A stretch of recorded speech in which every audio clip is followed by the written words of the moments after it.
ሰላም ጤና ይስጥልን። እንዴት ናችሁ የዩቲዩብ ቻናል ቤተሰቦች? አማን ናችሁ? እኔ አማን ነኝ።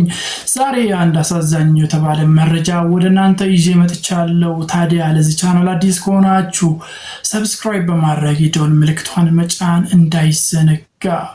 እስከ ፍጻሜው ድረስ አብራችሁኝ ከቆያችሁ በአርቲስት አንዱዓለም ጎሳ እና ባለቤቱ ቀነኒ አዱኛ ላይ የተፈጠረውን አንድ አስደንጋጭ ነገር እነግራችኋለሁ። እስከ ፍጻሜው ድረስ አብራችሁኝ ቆዩ። ወደ መረጃው ሳልፍ የብዙዎችን ልብ ያሳዘነ አሳዛኝ መረጃ እየወጣ ይገኛል። ይህም ምንድነው?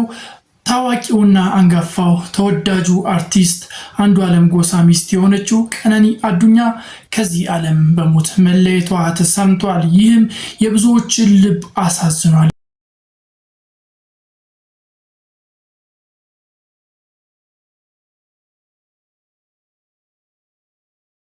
ስለ አሟሟቷ እስካሁን የተባለ ምንም ነገር የለም።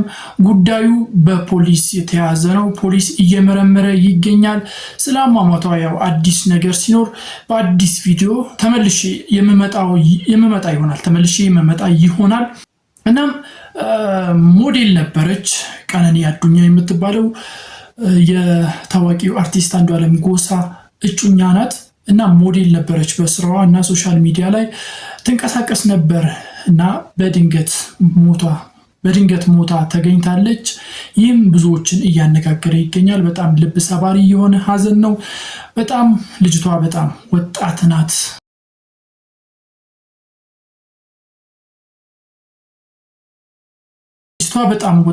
እና በተለይ የወጣት ሞት ያሳዝናል ከሚባለው በላይ አሳዛኝ ነው።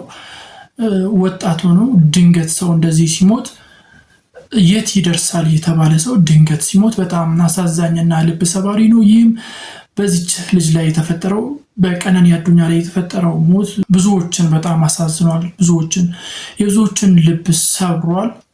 ያው እንግዲህ ከአንድ ዓመት በፊት በዚች ልጅ ጉዳይ ድምፃዊ አንዱዓለም ጎሳ እና ድምፃዊ ጫላ ቡልቱም ተጣልተው ነበር። በዚች ልጅ ጉዳይ በቀነኒ አዱኛ ማለት ነው ተጣልተው ነበር። ኢቭን ኢፍ ነገሩን የጨረሱት በሽማግሌ ነው የታረቁት። ያው ቀነኒ አዱኛ የምትባለውም ልጅ አንዱዓለም ጎሳን መርጣ በስተመጨረሻ በሽማግሌዎች እንደተታረቁ ተነግሮ ነበር። እናም አንዳንድ መረጃዎች እየወጡ እንደሚያሳዩት ቀነኒ አዱኛ የምትባለው ግለሰብ ራሷን እንዳጠፋች እየተነገረ ይገኛል። ያው አንዳንድ ልንቆጣጠራቸው የማንችላቸው ስሜቶች በህይወት ስንኖር በዚህ በምድር ላይ ስንኖር ሊገጥሙን ይችላሉ።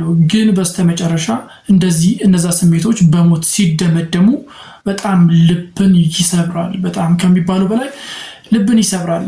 ነገሮችን እንደዚህ በሞት ሲደመደሙ በጣም ልብ ሰባሪ ነው፣ ያስደነግጣል። ምንም ቢከፋት እንደዚህ አይነት ውሳኔ በራሷ ላይ መወሰን አይገባም ብዬ አስባለሁ። ያው ይህንን ያልኩት አንዳንድ መረጃዎች እየወጡ ነው፣ ራሷን እንዳጠፋች ነው እየተነገረ የሚገኘው።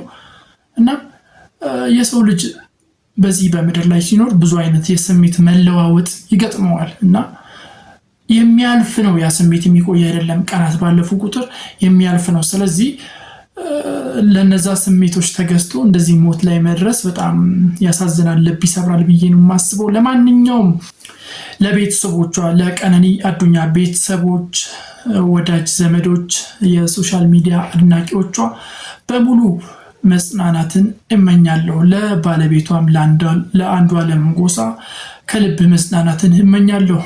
የእሷን ነፍስ ደግሞ ፈጣሪ ያስባት ብዬ ቪዲዮውን በዚህ ጠቀልላለሁ። ያው እንግዲህ የፖሊስ ምርመራ ውጤት ሲመጣ በሌላ ቪዲዮ ተመልሼ የምመጣ ይሆናል። ታዲያ ለዚህ ቻናል አዲስ ከሆናችሁ ሰብስክራይብ በማድረግ የደወል ምልክቷን መጫን እንዳይዘነጋ። እንደዚህ አይነት አዳዲስ ቪዲዮዎችን ወደ እናንተ አደርሳለሁ። ባይ